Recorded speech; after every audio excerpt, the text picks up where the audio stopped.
I never thought Christmas dinner would end with me standing outside my own home in the freezing cold, kicked out by my own daughter so her in-laws could move in. "You're being selfish," she screamed at me across the table I'd spent 3 days preparing, in front of the grandchildren I adored, in the house their grandfather and I had sacrificed everything to build. So I smiled, walked out into that bitter December night, and texted my estate lawyer with hands that should have been shaking but weren't. Because sometimes, the coldest betrayal gives you the clearest vision. Before I tell you what really happened, please like, subscribe, and comment where you're watching from, because nobody should ever go through this alone. Trust me, you're going to want to hear how this ends. My name is Grace Eleanor Mitchell. I'm 60 years old, and until that Christmas Eve, I thought I knew exactly who I was and what my life meant. For 37 years, I was a high school English teacher. I taught Shakespeare and Steinbeck to teenagers who thought they knew everything about life. I graded papers until midnight, attended every parent-teacher conference, every school play, every graduation. I loved that job with everything in me, even on the days when it broke my heart. I retired 3 years ago, and honestly, I miss it every single day. But my husband James had just passed, and I needed time to remember how to breathe without him. 8 years. It's been 8 years since I lost James to a heart attack that came out of nowhere on a Tuesday morning in March.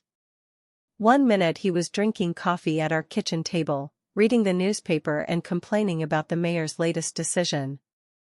The next minute, he was gone. Just gone. They tell you grief gets easier. They're lying. It doesn't get easier, you just get better at carrying it, like a stone in your pocket that you learn to walk with, even though it never stops weighing you down. This house. God, this house. James and I bought it when we were barely 30 years old, with a mortgage that terrified us and a dream that seemed impossible. It was a fixer-upper in a neighborhood that had potential, which is real estate code for you're going to spend every weekend for the next decade covered in paint and plaster dust. And we did. We spent 20 years turning that house into a home. James built the deck out back with his own hands. I planted every rose bush in the garden. We painted Ava's nursery 3 different shades of yellow before we found the right one. Every corner of that house holds our fingerprints, our laughter, our fights, our love. After James died, people kept telling me I should sell it. Too big for one person, they said. Too many memories. They didn't understand. Those memories were all I had left of him. So I stayed. I learned to live alone in that big house, and after a while, I stopped thinking of it as lonely and started thinking of it as peaceful. I had my routines. Morning coffee on the back deck even in winter. Tending my garden in the afternoons. Reading before bed. Volunteering at the library on Tuesdays and Thursdays. Sunday dinners with my book club friends. It was a quiet life, maybe even a small life by some people's standards, but it was mine. It was honest. It was enough. Except for the holidays. The holidays hurt. Christmas especially. James had loved Christmas like a child loves Christmas, with pure, uncomplicated joy. He'd start playing carols in November. He'd argue with me about when it was appropriate to put up the tree. He'd spend hours wrapping presents with meticulous precision, using tape measures to make sure the edges lined up perfectly. After he died, I almost couldn't bear Christmas at all. But Ava insisted I keep hosting. It's tradition, Mom, she'd say. The grandkids expect it. Dad would want you to. So I did. Every year, I dragged out the decorations, cooked the feast, pretended my heart wasn't breaking. For Ava. For the grandchildren. For the ghost of the man I loved. My daughter Ava. 34 years old, married to Mark for 11 years, mother to my 2 beautiful grandchildren, Sophie, who's 9, and Lucas, who's 7. I love those kids with a ferocity that sometimes scares me. They look so much like James it hurts. Lucas has his grandfather's laugh. Sophie has his stubborn streak. When I see them, I see proof that James existed, that our love created something that keeps echoing forward through time. But Ava. God, what happened to my Ava? She used to be such a sweet child. Sensitive. Thoughtful.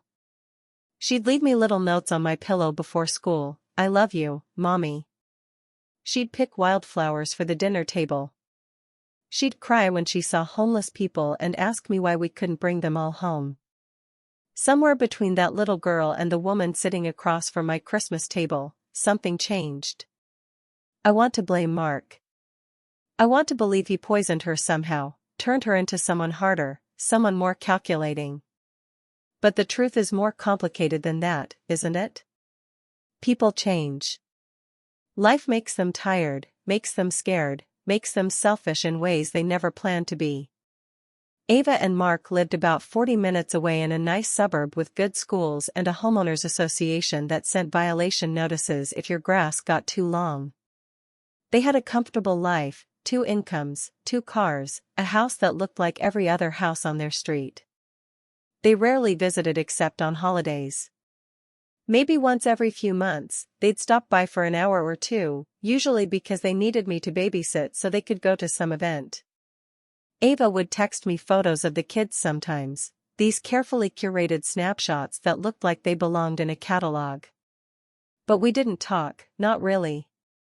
Not about anything that mattered. I'd tried, in the years after James died. I'd call her, wanting to share something about my day, wanting to hear about hers. But our conversations always felt like obligations she was checking off a list. That's nice, Mom. Sounds good, Mom. I've got to run, Mom. Eventually, I stopped trying so hard. You can only reach for someone so many times before you learn to keep your hands to yourself. This Christmas, though. This Christmas was supposed to be different. Ava had actually called me a week before, her voice warm and excited. Mom, the kids are so looking forward to your Christmas dinner. Sophie asked if you'd make your famous sweet potato casserole. Lucas wants to help you make cookies. We're all really excited. Her enthusiasm felt real. It felt like the old Ava, the daughter I remembered. I let myself hope. Maybe this would be the year we'd reconnect. Maybe the holidays would bring us back together the way they're supposed to. I spent 3 days preparing that meal. 3 days. My back ached from standing at the counter, chopping and stirring and baking. But I didn't care. I made everything from scratch, the turkey, the stuffing, the cranberry sauce, the pumpkin pie, the sweet potato casserole Sophie had requested. I set the table with James's mother's china, the good stuff we only used for special occasions. I put out the nice linens. I decorated the house until it looked like something from a magazine. Every candle was lit. Every ornament was perfectly placed. I wanted it to be perfect. I wanted to give my family a memory that would warm them for years to come. I wanted to prove that I still mattered, that I could still create something beautiful for the people I loved. They arrived at 4 o'clock on Christmas Eve. The kids ran in first, bundled in their winter coats, their faces red from the cold. They hugged me with that pure, unself-conscious love that only children have, and for a moment, everything felt right. Grandma. Grandma. Can we make cookies now? Can we open one present before dinner? Can we play in the snow? Their voices filled up all the empty spaces in that house, all the corners where silence had been living for too long. But then I saw Ava and Mark coming up the walk, and something in my chest tightened. They weren't holding hands. They weren't smiling. Ava's face had that pinched look she got when she was stressed, her mouth set in a thin line. Mark was looking at his phone, his jaw clenched. They looked like people walking into a business meeting they were dreading, not a family Christmas celebration. When Ava hugged me, it was stiff, perfunctory. Hi, Mom. The house looks nice. That was it. No warmth. No real connection. Just those empty words people say when they're going through motions. Throughout the meal, I kept noticing things. Little things that accumulated into a feeling I couldn't shake. Ava and Mark kept glancing at each other, having entire conversations with their eyes across my table. Mark would start to say something, and Ava would subtly shake her head. Ava would clear her throat, and Mark would look away. It reminded me of how James and I used to communicate silently when we needed to present a united front to Ava when she was a teenager. They were coordinating something. Planning something. And I was the only one at that table who didn't know what it was. But they were trying so hard to seem normal, to seem happy. Too hard.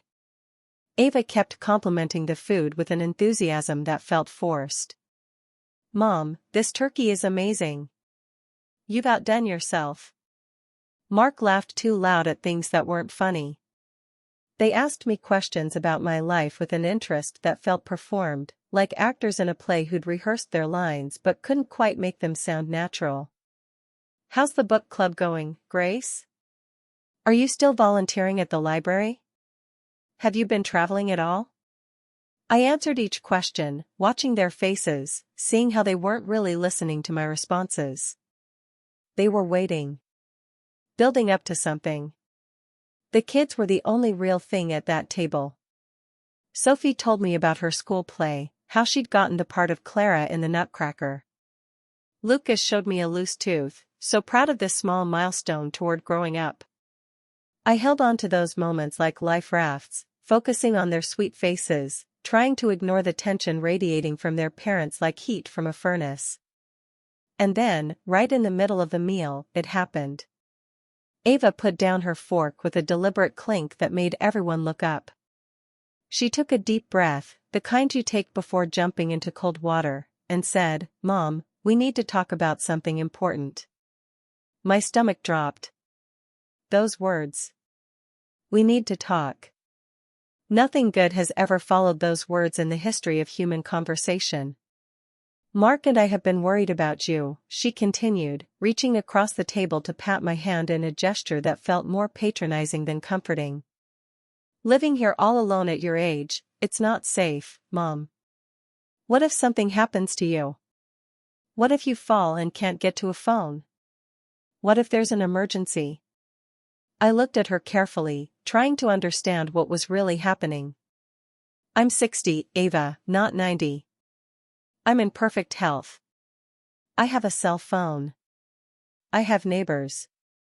I have friends who check on me.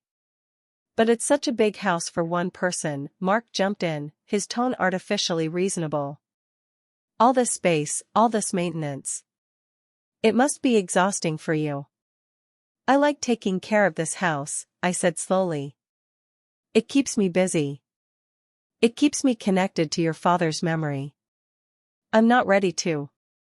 "That's exactly what we're talking about," Ava interrupted, her voice rising slightly.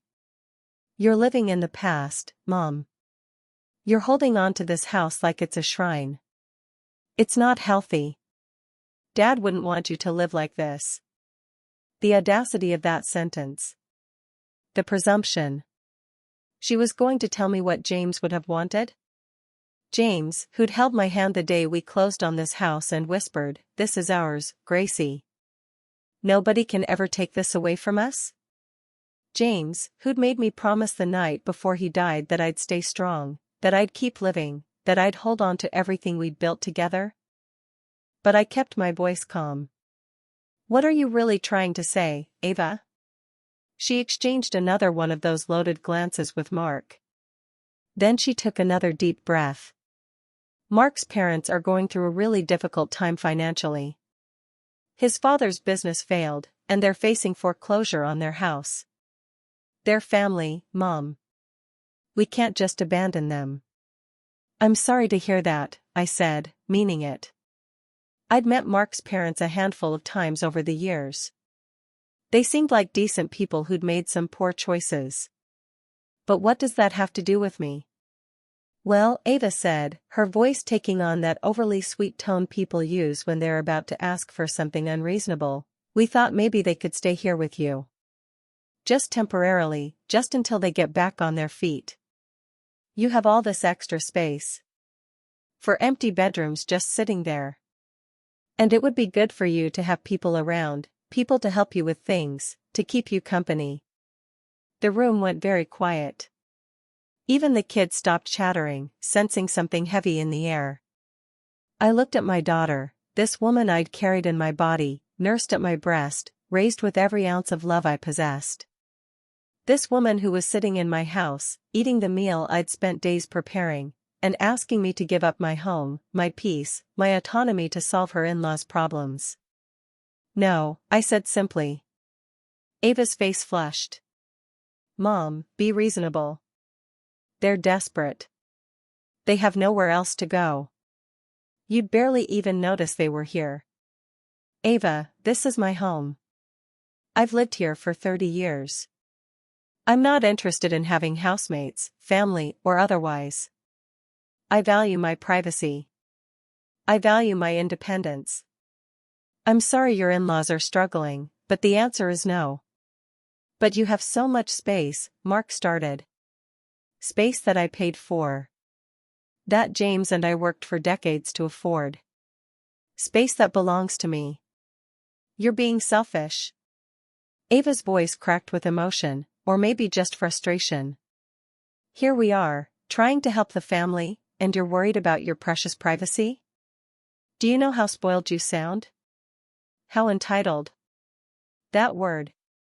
Entitled. She called me entitled for wanting to keep the home I'd earned, in the conversation where she was asking to give it away to people I barely knew. I understand you're upset, I said, fighting to keep my voice level. But my decision is final. I'm not comfortable with that arrangement. Because you'd rather sit here alone, drowning in memories, instead of actually helping people who need you? Ava was standing now, her chair scraping back. God, Mom, when did you become so cold? So self-centered? Is this what Dad's death did to you? Made you forget how to care about anyone but yourself? The cruelty of that hit me like a physical blow. To use James's death as a weapon against me. To twist my grief into evidence of moral failure. I felt tears burning behind my eyes, but I refused to let them fall. Not here. Not now. Not in front of her. Ava, that's enough, I said quietly. But she wasn't done.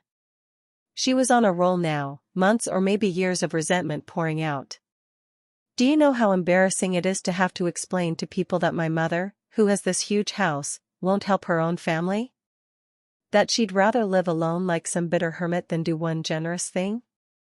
You taught me that family helps family. You taught me about compassion and sacrifice. But apparently, those were just words, right? They don't apply when you're the one being asked to sacrifice something. The grandchildren were staring now, confused and frightened. Lucas's lip was trembling. Sophie looked like she might cry. Mark was sitting very still, not defending his wife but not stopping her either. And I realized at that moment that this had been planned. They'd coordinated this attack, probably in the car on the way over.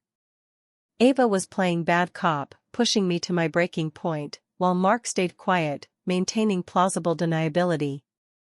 They thought if they pushed hard enough, if they made me feel guilty enough, if they ruined Christmas thoroughly enough, I'd cave. I'd give them what they wanted just to restore peace, to make Ava stop looking at me with such disappointment and rage. But here's what they didn't know. Here's what I hadn't told anyone, not even my closest friends. 6 months ago, when Ava first started asking questions about my will, about whether I'd considered giving her power of attorney just to make things easier, about whether I'd thought about what would happen to the house when I was gone, I'd gotten suspicious. My daughter had never been interested in my financial affairs before. She'd never asked about estate planning or property titles or any of it. But suddenly, she was very, very interested. So I'd called Robert Chen, the estate lawyer who'd helped James and me set up our will 20 years ago. I'd told him about Ava's sudden interest in my assets. I'd told him that I was starting to feel pressured, manipulated. That my daughter seemed more interested in what I owned than in who I was. Robert had listened carefully, asked some questions, and then said something I'll never forget. "Grace, I've been doing this for 30 years. When adult children start showing unusual interest in a parent's property, especially when that parent is still healthy and competent, it's rarely a good sign. Let's put some protections in place. Just in case." We'd spent months updating my will, setting up trusts, establishing clear boundaries. Robert had advised me to document everything, every conversation, every request, every attempt at manipulation.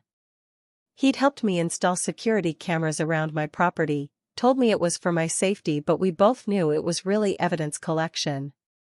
He'd set up provisions in my will that would exclude anyone who tried to coerce or manipulate me regarding my property. He'd made sure that if Ava tried to have me declared incompetent or tried to take control of my assets through any legal means, there were safeguards in place. He'd done all this not because he was paranoid, but because he'd seen this story play out 1,000 times before. Adult children who view their parents' homes not as their parents' sanctuaries but as their own future inheritances. Who start thinking of their aging parents as obstacles standing between them and property, money, resources. I'd hoped I wouldn't need any of it. I'd hoped I was wrong about Ava, that I was seeing patterns where none existed. But sitting at that Christmas table, watching my daughter's face contort with rage because I wouldn't surrender my home, I knew Robert had been right. This wasn't about her in-laws needing help. This was about Ava wanting control of my house. This was the first move in a longer game. So when Ava kept screaming at me across that table, "You're being dramatic. You're being ridiculous. Family helps family. What is wrong with you?" I stayed very, very calm. Calmer than I'd felt in years, actually. Because I knew something she didn't know. I had already protected myself. I had already seen this coming. I was already 10 steps ahead. "Ava," I said quietly, cutting through her tirade. "I've said no. I'm not going to change my mind. If you can't accept that, perhaps we should end this evening early." She stared at me like I'd slapped her. "Are you serious right now? You're going to kick us out? On Christmas Eve?" "I'm not kicking you out. I'm suggesting that if you're this upset, it might be better for everyone if we took some space. The children are getting scared. This isn't how Christmas should be." Mark finally spoke, his voice cold. "You know what? Fine. If that's how you want it. If you care more about your empty house than your own family, then we'll go.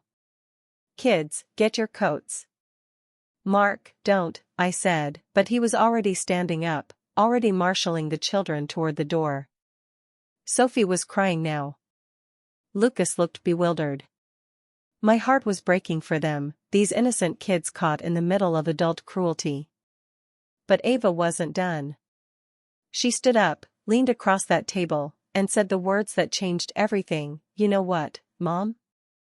If you won't help your family, if you won't let Mark's parents move in here where you have all this space you don't need, then maybe you should be the one to leave. Maybe we should move in here, all of us. And you can go find an apartment somewhere. Somewhere small and manageable, like you should have done years ago. Maybe that's what needs to happen. Maybe we need to make that decision for you since you clearly can't make good decisions for yourself." The room went absolutely silent. Even Mark looked shocked. Ava had just revealed the real plan, the end game. They didn't want to move her in-laws in with me. They wanted me out entirely. They wanted my house. They wanted to take everything James and I had built and claim it as their own while I was still alive, still standing right there in front of them. I looked at my daughter, this stranger wearing my child's face, and something inside me shifted. Broke. Or maybe, healed. Because in that moment of absolute clarity, I understood that the Ava I'd known was gone, if she'd ever really existed outside my hopeful imagination. This woman standing before me, demanding I surrender my home, threatening to forcibly remove me from my own property, this was who my daughter had become. And it wasn't my fault. It wasn't James's fault. It was her choice. Her values. Her character. I stood up slowly, carefully folded my napkin, and placed it beside my plate. "Thank you, Ava," I said quietly. "Thank you for making this so clear." "What is clear?" she snapped. "My next steps. You've helped me make a final decision. One I've been struggling with for months." I walked calmly to the coat closet, pulled out my winter coat, and my purse. My hands weren't shaking. My voice wasn't breaking. I felt eerily calm, like I was watching myself from outside my body. "What are you doing?" Ava demanded. "I'm leaving." "You want me out of my own house?" "Fine. I'll go. You can clean up the dinner. You can lock up when you're done. Leave the key under the mat." I walked toward the door. "Mom, don't be ridiculous." "Goodbye, Ava. Merry Christmas." I walked out into the freezing December night, got into my car, and sat there for a moment in the driveway. Through the windows, I could see Ava standing in my living room, looking shocked that I'd actually done it, actually left. She'd expected me to break, to cave, to beg her not to hate me. That's how our relationship had always worked, wasn't it? She'd push, and I'd give in because I was afraid of losing her, afraid of being alone, afraid of not being a good enough mother. But I wasn't afraid anymore. Because I'd already lost her. You can't lose what doesn't exist. The daughter I'd thought I had, the one who loved me, the one who valued me for more than my property, was a fiction. A story I'd been telling myself because the truth was too painful. I pulled out my phone and sent a text message to Robert Chen. "It's time. Make the changes we discussed. Activate all protections. Exclude Ava from property access per Clause 7B. It's happening exactly like you predicted." His response came back within minutes. "Done. I'm so sorry, Grace. Come to the office tomorrow. We'll finalize everything." Then I drove away from the house James and I had built, leaving my daughter inside it, and I didn't look back. Not even once. The next few days were a blur of legal maneuvering. Robert moved faster than I'd thought possible. Within 48 hours, we'd enacted every protection we'd set up. The security camera footage from Christmas Eve was downloaded and stored securely, clear evidence of Ava's threats, her attempt to force me from my home. Robert filed emergency protective measures that temporarily restricted Ava and Mark from my property. The locks were changed by a professional security company. A new will was signed, notarized, and filed, with explicit provisions excluding anyone who attempted to coerce, manipulate, or forcibly remove me from my home. The cameras caught Ava trying to use her old key 2 days after Christmas. They caught her face when it didn't work, confusion turning to anger. They caught her banging on the door, shouting, "Mom! Mom, I know you're in there. This is ridiculous. You're being crazy." I watched from Robert's office on his monitor, my heart breaking and hardening simultaneously. My lawyer called her from his office phone and calmly explained that she was trespassing, that she'd been temporarily restricted from the property due to her threatening behavior, and that if she didn't leave immediately, he'd have no choice but to involve the police. "You can't do this," she screamed into the phone. "That's my mother's house. I have rights." "Actually, Ms. Dawson," Robert said in his perfectly professional tone, "you have no legal rights to your mother's property whatsoever. Your mother is a competent adult who owns her home outright. She has every right to control who has access to her property. And she has explicitly revoked your access based on your threatening and coercive behavior." This restriction will remain in place pending a legal review, at which point a court will determine if it should be made permanent. My mother is clearly not thinking straight. She's confused, she's grieving. Mrs. Mitchell is neither confused nor incompetent, and any attempt to claim otherwise will be met with strong legal resistance. We have extensive documentation of her mental competency, including recent evaluations by licensed psychologists. We also have video and audio evidence of your attempt to intimidate and coerce her. I'd strongly advise you to consult with your own attorney before taking any further action. The call ended.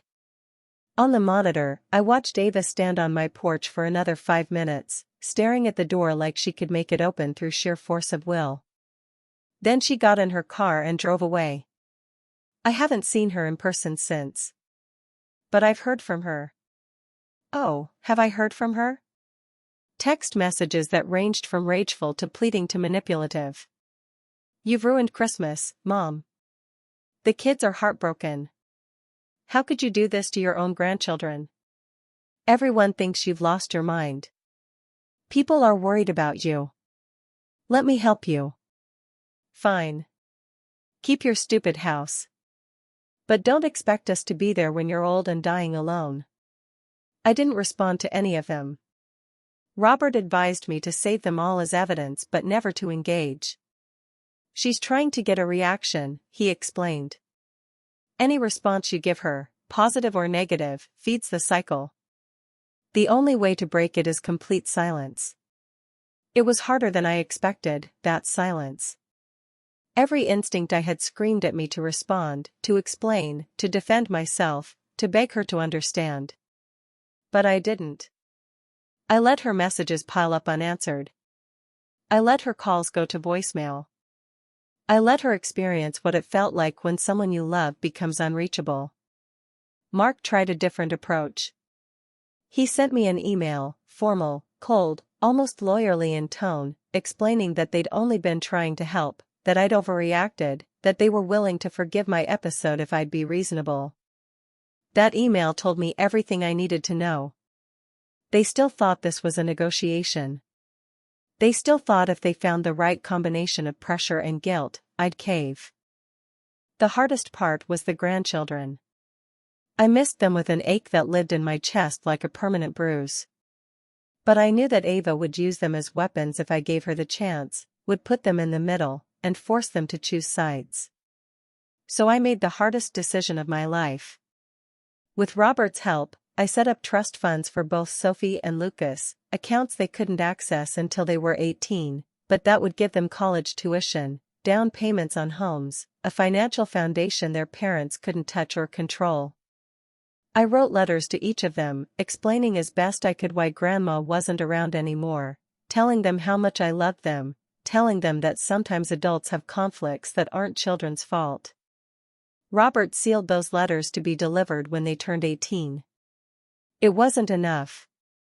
It would never be enough. But that was all I could do. I couldn't sacrifice my safety, my sanity, or my home to maintain a relationship with grandchildren whose mother was willing to use them as manipulation tools. About 3 weeks after Christmas, I got a letter from an attorney representing Ava and Mark. It was everything Robert had predicted it would be, claims that I was mentally incompetent, that I needed a guardian, that my recent erratic behavior was evidence of cognitive decline. They were actually trying to have me declared legally incompetent so they could take control of my assets. Robert's response was swift and brutal. Within days, he'd filed counter-motions including our documentation of my mental competency, the security footage of Ava's threats, transcripts of her text messages, and a detailed timeline of her escalating attempts to access my property. He made it clear that any further legal harassment would result in a restraining order and possible charges of elder abuse. The psychological evaluation Robert had arranged was particularly satisfying. The doctor had been thorough, hours of testing, interviews, cognitive assessments. Her report concluded that I was of sound mind, excellent cognitive function, and demonstrating rational decision-making consistent with a healthy, independent adult protecting herself from family coercion. The patient shows no signs of confusion, dementia, or impaired judgment. Her actions appear to be a reasonable response to threatening behavior from family members. Ava's lawyer withdrew the competency petition. I never heard from him again. But the damage was done, or maybe, the truth was finally revealed. My daughter had actually tried to have me declared mentally incompetent to steal my house. Let that sink in. She was willing to destroy my reputation, my autonomy, my dignity, all to get her hands on property that didn't belong to her. January was the darkest month. Not because of Ava, I was strangely at peace with that loss. But because I had to face what it all meant. I'd failed as a mother. Somewhere along the way, I'd raised a daughter who valued property more than people, who saw her own mother as an obstacle rather than a person. And I didn't know how to live with that knowledge. I spent a lot of nights crying. A lot of mornings struggling to get out of bed. I'd lost James, and now I'd lost Ava, and the house that had once felt like a sanctuary started to feel like a mausoleum. All these rooms, all this space, all these memories, and I was completely alone in them. Maybe Ava had been right. Maybe I was just a bitter old woman clinging to the past, too stubborn to accept help, too proud to admit I needed people. But then something happened. Something small that changed everything. I was at the library on one of my volunteer days, shelving books in the history section, when I heard a voice behind me. Grace? Grace Mitchell?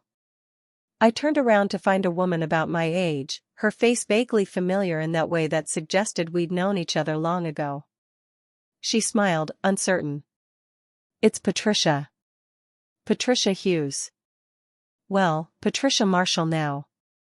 We taught together at Roosevelt High, back in the 90s? And suddenly I remembered. Patricia, who'd taught math across the hall from my English classroom. Patricia, who'd shared my lunch period and my frustration with standardized testing and my love of terrible coffee from the teacher's lounge. We'd been friends once, good friends, before life got busy and we lost touch the way people do. We ended up talking for 2 hours in the library cafe. She told me about her divorce 5 years ago, about her grown children who lived across the country, about her recent retirement and how strange it felt to have so much time and not know what to do with it. And I found myself telling her everything. About James's death, about Ava's betrayal, about Christmas Eve and the legal battle and the crushing loneliness of being right but being alone. Patricia listened without judgment, without offering platitudes or easy answers. When I finished, she just said, "I'm so sorry. That's brutal. But you know what? I'm proud of you." I blinked, confused. Proud of me? For standing up for yourself. For not letting them guilt you into surrendering your home. I see it all the time, Grace. Women our age who spend their whole lives taking care of everyone else, and then when they finally try to set a boundary, they're called selfish, crazy, difficult. You did something really brave. Those words cracked something open inside me. I started crying right there in the library cafe, ugly crying, the kind where you can't catch your breath. And Patricia just held my hand and let me cry, didn't try to make it stop or make it better, just witnessed it. That conversation was the beginning of something. Patricia and I started meeting for coffee once a week, then twice a week. She introduced me to her book club, different from my old one, younger and more diverse and refreshingly irreverent. Through them, I met other women navigating similar struggles. Women who'd been estranged from their adult children for setting boundaries. Women who'd chosen their own peace over family expectations. Women who were learning to live boldly and selfishly in the best sense of that word, taking care of themselves first, refusing to set themselves on fire to keep others warm. In February, Patricia convinced me to join her on a trip she was planning to Charleston. Just for a long weekend, she said. Good food, historic sights, beautiful architecture. Come on, Grace. When's the last time you did something just because it sounded fun? I couldn't remember. so I said yes. And that weekend trip became the first of many. In March, we went to Savannah. In April, a riding retreat in the mountains. In May, a river cruise. I was traveling, exploring, living in a way I hadn't since before James died.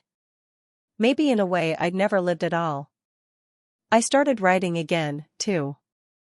I'd always wanted to write but never had time. Now I had nothing but time.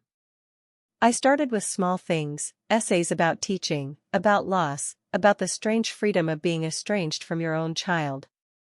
I submitted one to a literary magazine on a whim, and they published it. That led to more submissions, more publications. It turned out I had things to say, and people wanted to hear them. By the time summer arrived, I'd transformed. Not into someone new, but into a more honest version of who I'd always been underneath the roles I'd played: wife, mother, teacher. I was just Grace now. No qualifiers, no conditions, no one to take care of but myself. And slowly, surprisingly, I started to like her. This Grace who traveled alone, who wrote fearlessly, who set boundaries without apologizing. This Grace who'd chosen peace over guilt and came out the other side still breathing. I thought about Ava sometimes. Wondered how she was, whether she was happy, whether she ever thought about that Christmas Eve and felt any regret. But I didn't reach out. The silence between us had hardened into something permanent, and I'd learned to accept it.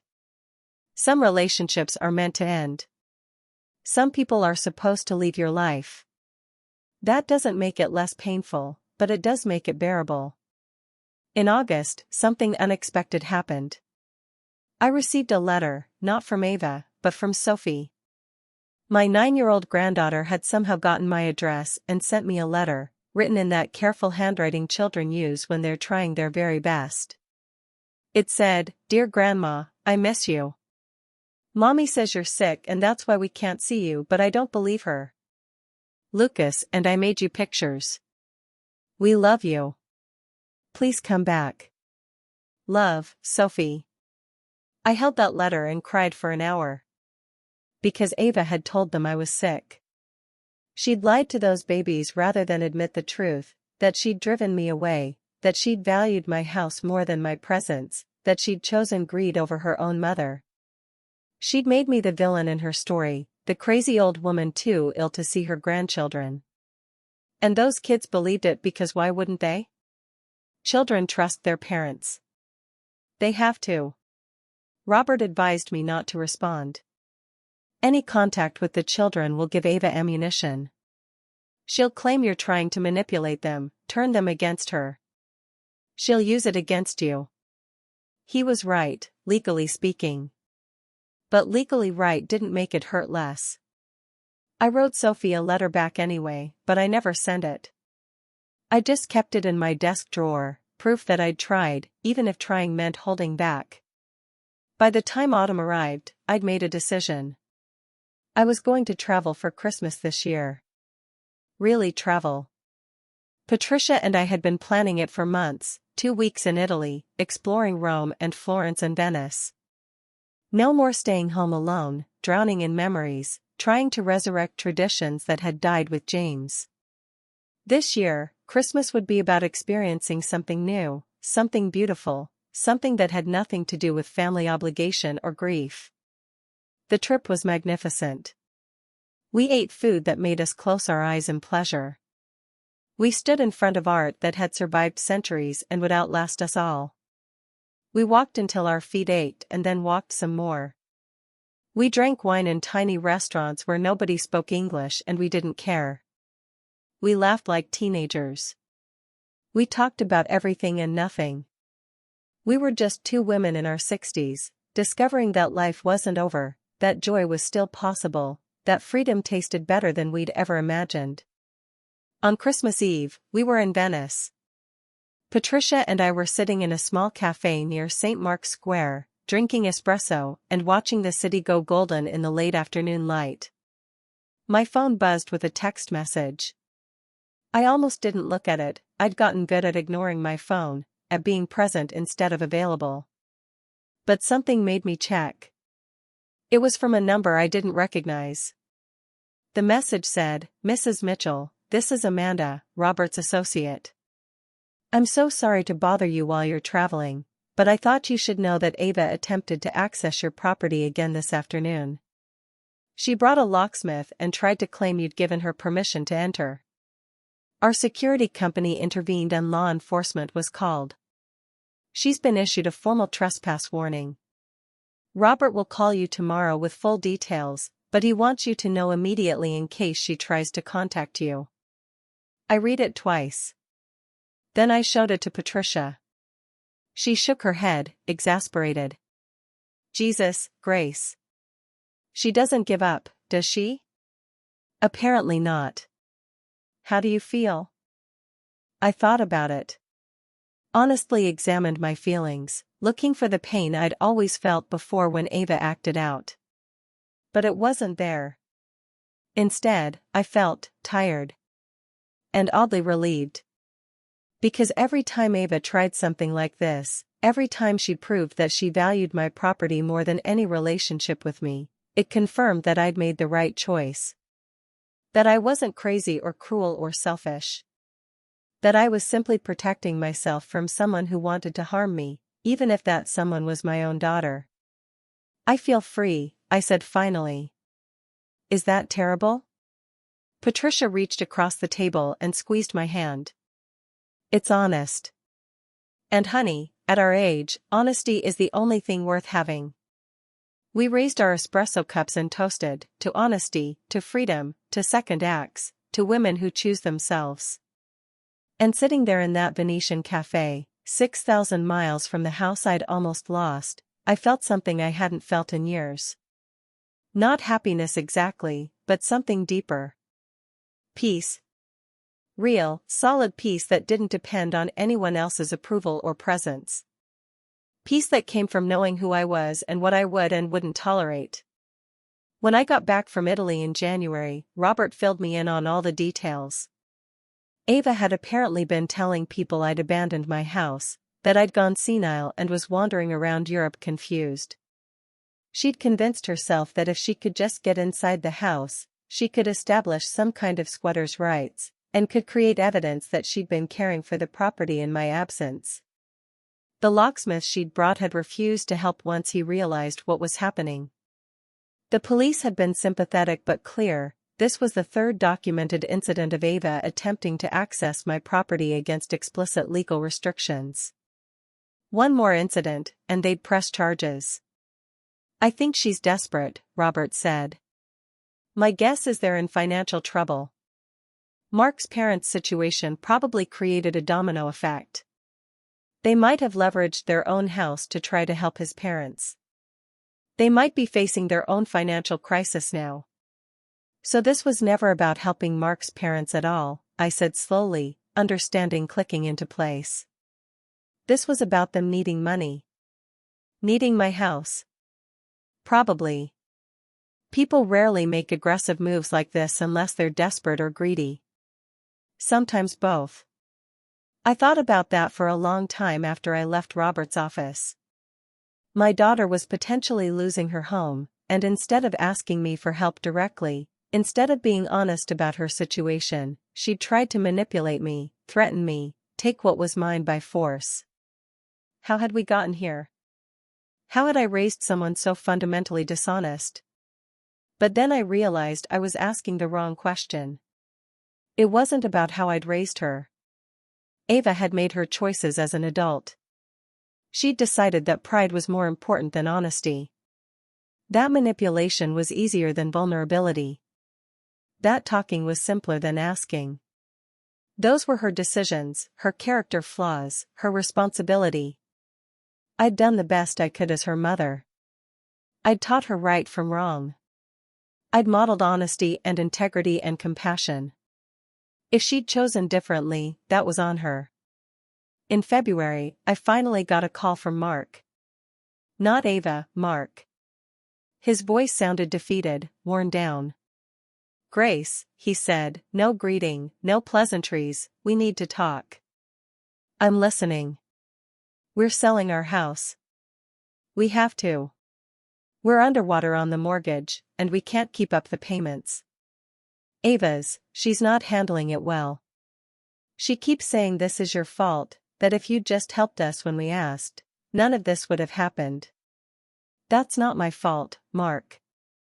And it's not my responsibility. I know. He sighed, and he sounded genuinely miserable. I know that. I told her we should have just asked you for a loan, and been honest about our situation. But she said you'd say no, that you were selfish with money, that we had to force your hand. I should have stopped her. I should have told her this was all wrong. But she was so convinced, and I went along with it. And now we've lost everything. Our house, our relationship with you, our kid's grandmother. You didn't lose me because of your financial situation, Mark. You lost me because you tried to take my home. Because your wife threatened to forcibly remove me from my own property. Because you both lied, manipulated, and when that didn't work, tried to have me declared incompetent. Those were choices. Not mistakes, choices. I know, he said again, quieter this time. Ava won't admit it, but I know. She's talking about contesting your will when you die. She's already contacted a lawyer about it. I thought you should know. Thank you for the warning. Grace, are the kids really going to be okay? I mean, financially? She said you cut them out completely. The children have trust funds that will provide for their education and their futures. Ava can't access those funds, but they'll be there when Sophie and Lucas need them. I haven't abandoned my grandchildren, Mark. I've protected them from becoming pawns in their mother's games. He was quiet for a long moment. That's more than we deserve. It's what they deserve. They didn't choose any of this. For what it's worth, I'm sorry. I'm really sorry. I know that doesn't change anything, but I wanted you to know. I appreciate that. And surprisingly, I did. It didn't fix anything, didn't change my decisions, but it was something. An acknowledgement of wrongdoing. An acceptance of responsibility. More than I'd gotten from Ava. After we hung up, I felt a strange kind of closure. Not forgiveness exactly, but understanding. Mark and Ava had been desperate people making desperate choices. That didn't excuse their behavior, but it explained it. They'd looked at my house and seen salvation, seen a solution to problems they'd created through their own poor planning and overspending. They'd convinced themselves that they were entitled to it, that I was being unreasonable by holding on to something they needed more than I did. It was the logic of drowning people who would push others underwater to save themselves. But I wasn't going to drown with them. Not for anyone. Not even for my own daughter. Spring came, and with it, a kind of blooming in my own life. I'd sold 3 more essays, and was working on a collection about aging, loss, and the radical act of choosing yourself. I'd joined a senior hiking group and discovered I loved the physical challenge, the achievement of reaching a summit and looking out at the world spread below. I'd started taking an art class and learned that I had absolutely no talent for painting but loved it anyway. I was living the life I'd been too scared to live when James was alive, when I'd had someone depending on me, someone whose needs always came before my own desires. I missed him. God, I missed him every single day. But I was starting to understand that I could miss him and still move forward. That honoring his memory didn't mean living in a shrine to the past. That he would have wanted me to be happy, to thrive, to find joy in whatever time I had left. In April, I went back to Roosevelt High for a retired teacher's luncheon. Walking those halls again, seeing former colleagues, hearing about their lives, it reminded me of who I'd been before grief had hollowed me out. I'd been a good teacher. A teacher students remembered, who'd made a difference. That mattered. That was a legacy worth having. One of my former students was there, actually, Keisha Williams, who'd been in my junior English class 20 years ago and was now a teacher herself at the same school. She saw me across the cafeteria and ran over, her face lit up with genuine pleasure. "Mrs. Mitchell. Oh my God, I can't believe you're here. I've been meaning to reach out to you for years." She hugged me tightly. "You changed my life. You know that, right? I became a teacher because of you. Because you were the first person who ever made me believe I was smart, that I could do something with my life beyond what everyone expected." I felt tears spring to my eyes. "Keisha. You were brilliant. You were always brilliant. Maybe. But you were the one who saw it. You were the one who pushed me to apply to college, who wrote my recommendation letters, who believed in me when my own family thought I was being ridiculous. I teach the way you taught, I try to, anyway. I tried to see my students the way you saw me." We talked for an hour, and she told me about her life, her students, and the lessons she'd learned. And I realized that this was mothering too. Not the biological kind that had ended in betrayal and estrangement, but the kind where you pour yourself into young people and trust that it matters, that it echoes forward, that it changes things in ways you'll never fully see. I might have failed with Ava, but I hadn't failed at everything. I'd touched lives. I'd made a difference. That had to count for something. By the time June arrived, I'd been estranged from Ava for 18 months. 18 months of silence, of separate lives, of a divide that seemed to grow wider every day. People asked me sometimes if I thought we'd ever reconcile. I gave them the answer I'd practiced: I'm open to reconciliation if Ava is willing to take genuine responsibility for her actions and respect my boundaries. But I won't sacrifice my well-being for a relationship that's toxic. The truth was more complicated. Part of me desperately wanted my daughter back. I wanted to know my grandchildren, to be part of their lives, to have family again. But a larger part of me knew that the daughter I wanted back had never really existed. I'd loved an idealized version of Ava, the child I'd imagined she'd become. The real Ava, the one who valued property over people, who lied to her children about their grandmother, who tried to have me declared incompetent, that Ava I didn't know how to love without destroying myself. So I chose me. I chose my peace, my safety, my home, my independence. I chose the life I was building over the fantasy of a family that had never been what I needed it to be. And some days that choice felt empowering, like I was finally becoming the woman I'd always wanted to be. Other days it felt like grief, like loss, like failure. Both things were true. I was both triumphant and heartbroken. Both free and lonely. Both stronger and sadder. That's what they don't tell you about setting boundaries with family. They make it sound clean, righteous, empowering. And it is those things.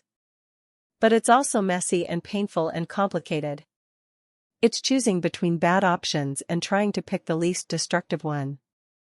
It's accepting that some relationships are more harmful than their absence. It's mourning the family you wanted while protecting yourself from the family you have. This past Christmas, my second Christmas without Ava, I didn't travel. I stayed home, in the house that had almost cost me everything. But I didn't stay alone. I hosted Patricia and 3 other women from our book club, all of us in our 60s, all of us navigating complicated relationships with adult children or choosing not to have them at all. We cooked together, drank too much wine, told stories that made us laugh until we cried. We talked about our regrets and our triumphs, our disappointments and our second chances. On Christmas Eve, we went around the table sharing what we were grateful for. When it was my turn, I said, "I'm grateful I said no. I'm grateful I protected myself. I'm grateful I learned that love doesn't mean sacrificing everything, that motherhood doesn't require martyrdom, that I'm allowed to choose peace over guilt. I'm grateful for this house, for the memories it holds, for the future it represents. I'm grateful that James and I built something that was worth protecting. And I'm grateful for all of you, for showing me that family isn't always about blood. Sometimes it's about the people who see you, who value you, who celebrate your boundaries instead of trying to destroy them. Patricia raised her glass. To women who choose themselves. To women who choose themselves, we echoed, and the sound of our voices filled up my house with something it hadn't held in years: joy. That's where I am now. In my house, in my life, in my peace. I don't know if Ava and I will ever repair our relationship. I don't know if my grandchildren will understand someday why I had to step away. I don't know if I'll live long enough to stop feeling guilty for choosing myself, or if that guilt is just something I'll carry forever alongside my freedom. What I do know is this: I was right to say no. I was right to protect my home, my independence, my autonomy. I was right to refuse to be manipulated, threatened, or coerced into giving up everything I'd worked for. I was right to document the abuse, to set legal boundaries, to choose my safety over my daughter's demands. I was right to walk out of that Christmas dinner and never look back. You're not selfish for wanting boundaries. You're not cruel for protecting yourself. You're not a bad parent for refusing to be victimized by your own children. You're not obligated to sacrifice your home, your peace, your future just because someone shares your DNA. Family is supposed to be about love and support and mutual respect. When it becomes about manipulation and coercion and theft, it stops being family. It becomes something else. Something you're allowed to walk away from. I spent so many years believing that good mothers sacrifice everything for their children. That our needs should always come last, that our comfort should always be surrendered, that our boundaries should always be flexible. I believed that loving my daughter meant letting her take whatever she wanted from me, even if what she wanted was everything. I was wrong. Good mothers also model self-respect. Good mothers show their children that everyone deserves dignity, autonomy, safety, including mothers themselves. Good mothers demonstrate that love has limits, that relationships require reciprocity, that you can't pour from an empty cup. By standing up for myself, by refusing to be bullied out of my own home, I taught Ava a lesson she desperately needed to learn: that other people are not resources to be exploited. That parents are human beings with their own needs and rights. That actions have consequences. She didn't learn it. She chose not to learn it. But I taught it anyway. And maybe someday my grandchildren will understand that their grandmother wasn't crazy or selfish or cruel. She was just a woman who'd already given everything she had to give, who'd already sacrificed enough, who finally decided that she deserved to live in peace in the home she'd earned. To everyone watching this who's going through something similar, and I know you're out there, because elder abuse by adult children is shockingly common, please hear me: you're not alone. You're not wrong for setting boundaries. You're not selfish. Document everything. Get a good lawyer. Set up legal protections before you need them. Change your locks. Install security cameras. Update your will. Create trusts that protect your assets. Don't wait until you're in a crisis. Do it now, while you're still thinking clearly, while you still have the emotional strength to make hard decisions. And most importantly, don't let guilt destroy you. They'll try to make you feel guilty. They'll tell you that you're abandoning them, that you're cruel, that you're failing as a parent. They'll use your grandchildren as weapons. They'll tell lies about your mental state. They'll pressure and manipulate and threaten. But you are not responsible for their financial problems, their poor planning, their sense of entitlement. You are only responsible for yourself. I'm 62 years old now.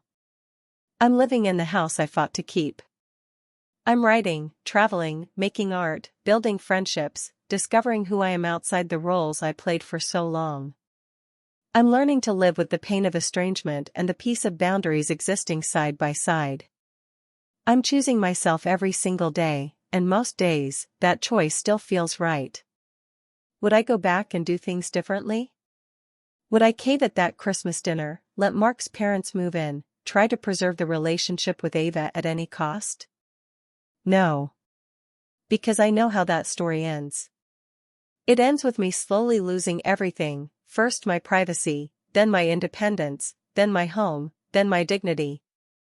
It ends with me becoming a ghost in my own life, an obstacle to be managed, a resource to be depleted. It ends with me disappearing completely while people who are supposed to love me take everything I worked for and tell themselves they're helping me. I chose a different ending. An ending where I'm still here, still standing, still whole. An ending where I kept my home and my peace and my sense of self, even though it cost me my daughter. That trade shouldn't have been necessary. I shouldn't have had to choose between my child and my autonomy. But I did. And I chose me. And I'd do it again. So comment below and tell me where you're watching from. Tell me your stories. Tell me how you set boundaries or how you're struggling to set them. Tell me about the family members who tried to take advantage of you and how you protected yourself. Tell me about the guilt you carry and the freedom you've found. Tell me that I'm not alone in this, because some days, I still feel like I am. We're all just trying to survive. We're all just trying to protect ourselves while loving the people who hurt us. We're all just trying to figure out how to be good to others without destroying ourselves. And sometimes, the most radical act of love is learning to direct some of that love inward, to the person who's been neglected the longest, yourself. I'm Grace Eleanor Mitchell. I'm a widow, a retired teacher, a writer, a traveler, a woman who said no when everyone expected her to say yes. I'm estranged from my daughter and I'm learning to live with that. I'm lonely sometimes and free always. I'm grieving and healing simultaneously. I'm proof that you can lose your family and still find your life. And if you're facing something similar, if someone is trying to take your home or your savings or your peace, if someone is using guilt and manipulation to make you surrender what you've worked for, please, protect yourself. Get help. Set boundaries. Say no. Walk away if you have to. You're not being selfish. You're not being cruel. You're being human. You're choosing survival. That Christmas dinner was the worst night of my life. But it was also the beginning of my liberation. Sometimes the worst thing that happens to you is actually the best thing, because it forces you to finally do what you should have done all along: choose yourself, protect yourself, love yourself enough to refuse to be destroyed. I chose me. And I'm still here. Imperfect, heartbroken, complicated, free. Still here. Still standing. Still living in my house, in my life, on my terms. And that has to be enough. And don't forget to hit that subscribe button for more real stories like this one and click on the image showing on your screen to watch another real story. Trust me, it's more crazier and heartwarming than you can ever imagine. See you in the next story.